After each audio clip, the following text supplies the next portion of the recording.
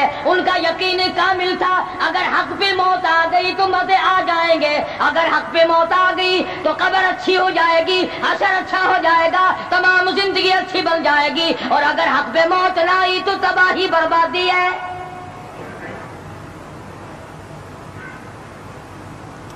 بے شمار اللہ والے اس قدر حق پرست تھے اور اس قدر علم کے پیچھے یہ لوگ لگے. مجدد الفسانی سرہندی رحمت اللہ علیہ کے پوتے کے بارے میں لکھا ہے کہ 70,000 حدیث پاک حضور کی زبانی یاد تھی. مجدد صاحب کے پوتے کو ان اللہ والوں نے ہر میدان میں اپنے آپ کو کامیاب کرایا. تو فرمایا من عمل صالحا من ذکر او انثى وهو مؤمن فلنحيينه حیاتا طیبہ. اپنی زندگی میں نیک عمل کرنے والوں مرد اور عورتوں جو کوئی اچھے کام کرتا ہے بس اوقات دنیائی میں اپنی زندگی میں ہی ایمان کا مزہ چکھنے لگ جاتا ہے. ایمان کا مزہ آتا ہے اس کو زندگی میں, دنیا ہی میں مزہ آتا ہے. امام ابو حنیفہ سب کہہ دو رحمت اللہ علیہ. اتنی پاکیزہ ذہنیت رکھتے تھے، اتنا پاک ایمان رکھتے تھے، اتنا ادراک اللہ نے دیا تھا، اس قدر شعور بخشا تھا، اس قدر شعور بخشا تھا کہ غسل اللہ خانے پاک میں اگر آدمی غسل کرے تو امام صاحب پانی کے نالی کے پانی کو دیکھ کر بتا دیا کرتے تھے کہ یہ غسل کرنے والا جائز کر کے غسل کر رہا ہے اور یہ زنا کر کے غسل کر رہا ہے. اور یہ زنا کر کے غسل کر رہا ہے. اتنا اللہ پانی کے قطروں کو دیکھ کر بتایا کرتے تھے. بتایا کرتے تھے اور پتہ اور چل تم جاتا کہتے ہو کہ ہیں اوروں کو عالم الغیب مانتا نہیں، امام ابو حنیفہ کو عالم الغیب مانتا ہے. کیسے پتہ چل جاتا تھا؟ یہ سڑکوں پہ کتے مرے پڑے رہتے ہیں نا، اور ایک آدمی کو نظر نہیں آتا، وہاں سے گزرے تو کیا بدبو آئے گی کہ نہیں؟ بے شک گندے نالے کے پاس سے گزرو، دکھائی تو کچھ نہیں دیا، بدبو آئی. بدبو کوڑا آتی ہے، کرکٹ غلاظت پڑی ہے، بدبو آئی. بدبو آئی. جیسے تمہیں گند کی، پیشاب کی، سڑے ہوئے مردار کتے کی بو آتی ہے، اللہ والوں کو گناہ کی بو آتی ہے.